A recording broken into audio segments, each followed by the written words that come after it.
Hey, so I was just reading some of the discourse around 2019's HBO Watchmen show, and it got me thinking, there's a reason that few people have successfully adapted this source material.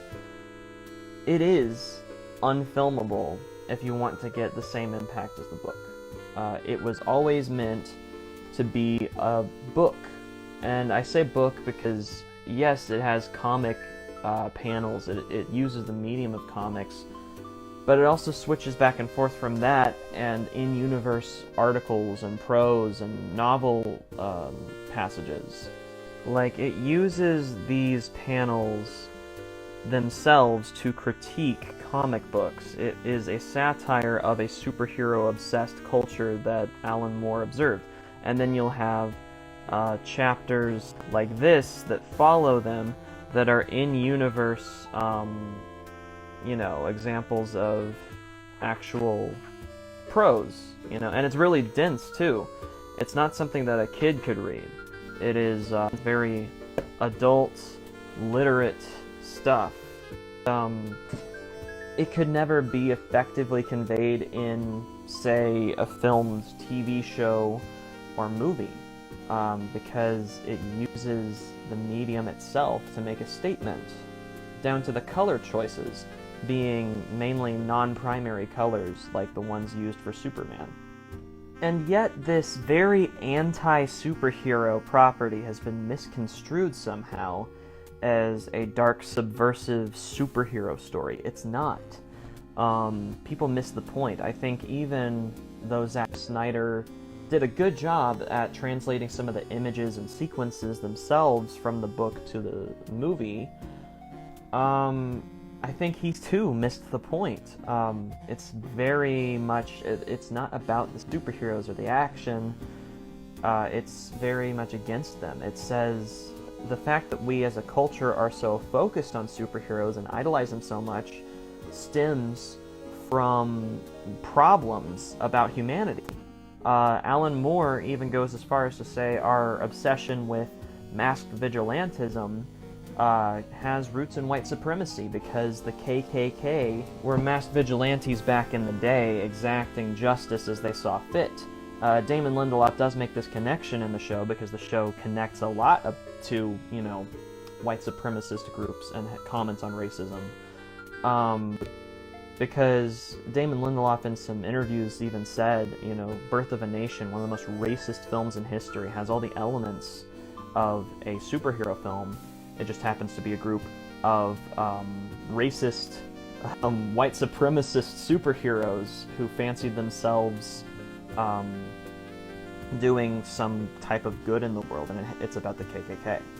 And even the idea of a Superman, it's a concept used in Nazism. And Superman himself comes from this idea, this concept. Dr. Manhattan breaks down the Übermenschen in more meaningful ways than Superman ever could, because Superman is a straight-faced, perfect man. And it's a fun fantasy, but Dr. Manhattan, it's like a total antithesis to that fantasy version of the Übermenschen, because it shows just how detached he would become from humanity. I don't know.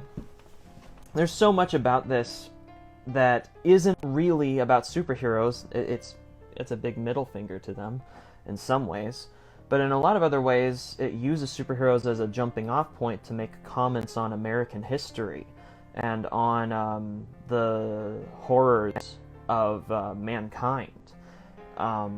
It is a total breakdown of American politics and history in the 20th century leading up to the 1980s. You see an alternate history which parallels our own in some ways, but also, key events happened, like Nixon was able to stay in office and make an amendment that allowed him to stay for 4 years and counting, because America won the Vietnam War. Because we had Dr. Manhattan on our side, who is this nuclear weapon, a walking nuclear weapon. If we had real superheroes with superpowers, they would become politicized. They would become weapons of mass destruction that countries can use at their whim, and we would totally tilt the balances of power in some ungodly ways. But that's, just one of the things. I think it can never be topped. The show comes close to capturing what it's about, because it did for current events of the 2010s, specifically with police brutality, systemic racism, etc., what the book did for 20th century politics, providing an alternate version of our past and present that mirrored relevant events that the creators were passionate about. So its heart was in the right place. And also it was a good move not to straight up adapt the book, because as we've seen before with many failed productions, and the one that succeeded in making a film falling short of the book. You can't just paste the events of Alan Moore's story and have the same impact. It's got to be something tailored to current events. At the same time, I think there are scenes in this movie, in the show, that totally get the book, get the spirit of it, understand certain characters really well. I love what they did with Hooded Justice. I love what they did with the idea of appropriating iconography and people's, images being twisted through history. I thought that was cool. But it didn't understand the character of Dr. Manhattan at all. Or Laurie Uspesic, she got the shaft a bit too. There are certain characters that didn't, just neither the movie nor the TV show really knows what makes them so special. Some of them get close, but overall, the people forget because they have this reverence for the character, but Dr. Manhattan's not a good guy. And he is, if anything else, after leaving Earth for good at the end of the book, he would be more detached than he's ever been. Ever. The idea that he'd come back to Earth to fall in love with a woman, love being his motivator, and he would take a human form for her and, give up his power, that's no. Dr. Manhattan left humanity behind to go be a god and make universes. So that's one. And then Laurie, she left behind Dr. Manhattan. She's not, supposed to be nostalgic for their relationship. It was actually pretty awful. He groomed her. He straight up groomed her. He's not a good guy. In the book, she was 16 when they met, and he was married, and he straight up left his wife because he was immortal and forever young, and she was just, reaching middle age. That's one thing, but he goes a step further and goes for a 16-year-old girl. It's pretty sick, and it's meant to be. It's meant to be uncomfortable. The movie somehow glosses this over, and the show does the same. She pines for him. In fact, it's implied her relationship with Dan Dryberg deteriorated because she couldn't move on from Dr. Manhattan. She basically gave this guy her 20s and part of her 30s and the end of her adolescence, all of this, just to realize he's basically the most detached person and doesn't deserve her. That's legit what happened in the books. She could not stand him. In fact, their last sexual encounter had her getting a raincoat, grabbing her things, and immediately leaving without a plan. She just knew she had to leave that relationship. It's kind of not something you'd be nostalgic for, especially since the crux of her, the whole center of her emotional arc in the book is finding peace with Dan Dryberg, because they're both broken humans with no control over the world at large, and despite this, they hold each other like the Hiroshima lovers, and their image kind of mirrors the Hiroshima couple that are forever charred together after the ashes of a nuclear blast. One of the biggest points about her arc in the books is how finding another human being who isn't detached like Dr. Manhattan, they have comfort in each other, precisely because of how flawed they both are. She with her childhood and how her mom raised her and how her existence comes from a really messed up situation, and then him from his insecurities and how being a superhero was just basically the whole time to help him mask those insecurities rather than just purely to do good. Both of them cope with their life trauma with superheroes, which points towards the larger selfish psychological reasons that people would even dress up to fight crime in the first place. So getting Laurie right is very important to Watchmen. And they kind of didn't. They made an interesting character, but it's not Laurie, really. All this said, I do recommend the show. It gets as close as any other form of media than the original novel got towards the magic of Alan Moore and Dave Gibbons' collaboration. I wouldn't say it's a substitute. Far from it. If you want a good piece of dystopian sci-fi that really nails a lot of American issues from the last 10 years, check it out. It's well acted. The scripting isn't without flaw, obviously, especially in relation to the source material. But it's a quality piece of television. It got the acclaim for a reason. They did a good job. I'm just saying the book, Watchmen, will never have another form of media that nails it and captures the complete spirit of the book.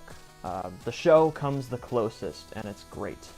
And honestly, I had fewer complaints than a lot of diehard fans. There are people who broke this down in multi-hour video essays about how much the show sucks. I disagree. But I also tempered my expectations. I felt the same way going into Game of Thrones Season 8. I went into that expecting George R.R. Martin fan fiction, and as far as that goes, it's pretty damn good fan fiction. So go into anything other than the original Watchmen, expecting Watchmen fanfic, and you'll get some pretty good fanfic. I'd say as Watchmen fanfiction, the show is stellar, and the movie's not the best, but I really love it. I've seen it like 7 times. I own the 3.5-hour ultimate cut. But stay away from the comic book spin-offs, like before Watchmen, and especially this god-awful Doomsday Clock nonsense that they made a couple years ago. It's trash. Jeff Johns may have meant well as a comic fanboy, okay, but at least before Watchmen was in the spirit of Watchmen. It was about exploring these characters, but keeping them in their own isolated universe. But it's really tone-deaf to, as the entity DC, which originally screwed Alan Moore over to the point that he doesn't want his name on any Watchmen merchandise, is so hurt that he puts hexes on people who try to adapt it. Yes, that's no joke. For that entity to incorporate Watchmen as an IP into their larger comic book universe and have them just pose as generic DC characters. Like, Batman was never meant to meet any iteration of Rorschach, but it happens. The comedian Smiley is never meant to cross the Flash and Batman's storylines, but it happens. And above all else, probably one of the most compelling ideas they had was to have Superman and Dr. Manhattan have a debate about the existence of life. So you have both sides of the existential Ubermenschen coin in contact with each other. But it was just basically to get them in a who would win kind of situation. Dr. Manhattan would annihilate him, but that's not the point. The point is, you're reducing these characters to the archetypes that Alan Moore was initially lampooning and dragging through the mud. He hated this kind of stuff. It's why he made Watchmen in the first place. It's just an insult. And I'm not gonna lie, the movie kind of did this. It halfway committed to the ideas of the book, the anti-superhero stuff, and it halfway committed to a generic superhero movie, resulting in a very tonally confused film that has sequences like the beautiful Birth of Dr. Manhattan sequence, or Rorschach's backstory perfectly captured on film, but then you have slow-mo fight sequences where they break into a prison to break Rorschach out, that just focus on and even fetishize the violence, and add gratuitous sex scenes and F-bombs to a book that didn't have them, just for shock value. I will never forget the TV spot that I saw. It's, "You've never seen superheroes like this." You know, it's really playing up the dark superhero angle, the R-rated superhero angle.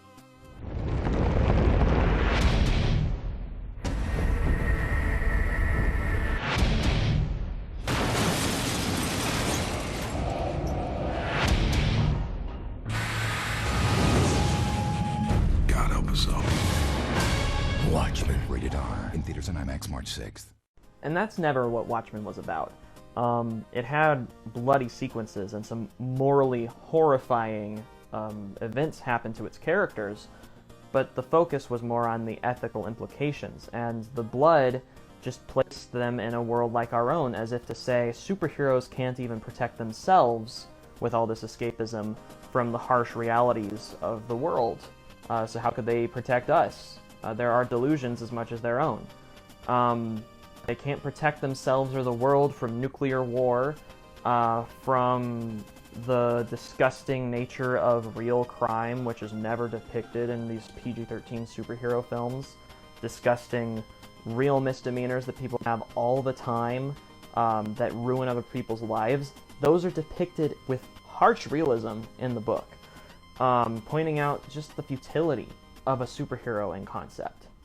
And as much as I respect Zack Snyder's work on this film, I still maintain it's my favorite Zack Snyder movie, flaws and all. Some sequences are like he took his Watchmen action figures and banged them against each other. Other scenes are very well handled, actually. The movie's very much a mixed bag, but let me just show you here. Let me just show you something. Yeah, there it is.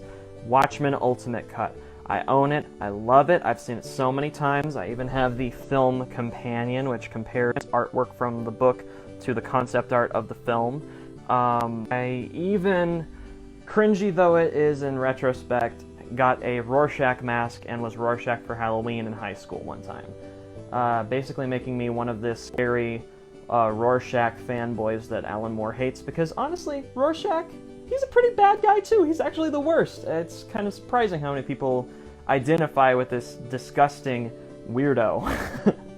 So, if you have watched to this point, you've stuck with me through my rants about Watchmen, the franchise of Watchmen is such a weird conversation starter because there's so much to unpack. So few people understand this work, and so many of those people are handling it now. Watchmen was only meant to be a one-off thing. So, I can recommend whatever you do, start with the book. If you love the book, then watch the movie. I do say the movie is a good watch, and the show, even better. But whatever you do, start with the original classic. It is amazing. It is great literature, let alone just good comic entertainment, because really it's just a wonderful sci-fi that dissects why superheroes exist. So whatever you do, read it first. There's a reason it's on Time's top 100 books of all time, up there with literary classics that you had analyze in a high school English class.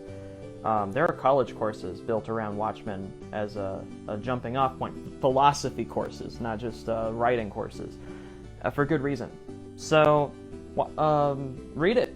Read it. It's great, and its relevancy only increases with time. Don't really think I have much more to say. Yeah. Bye.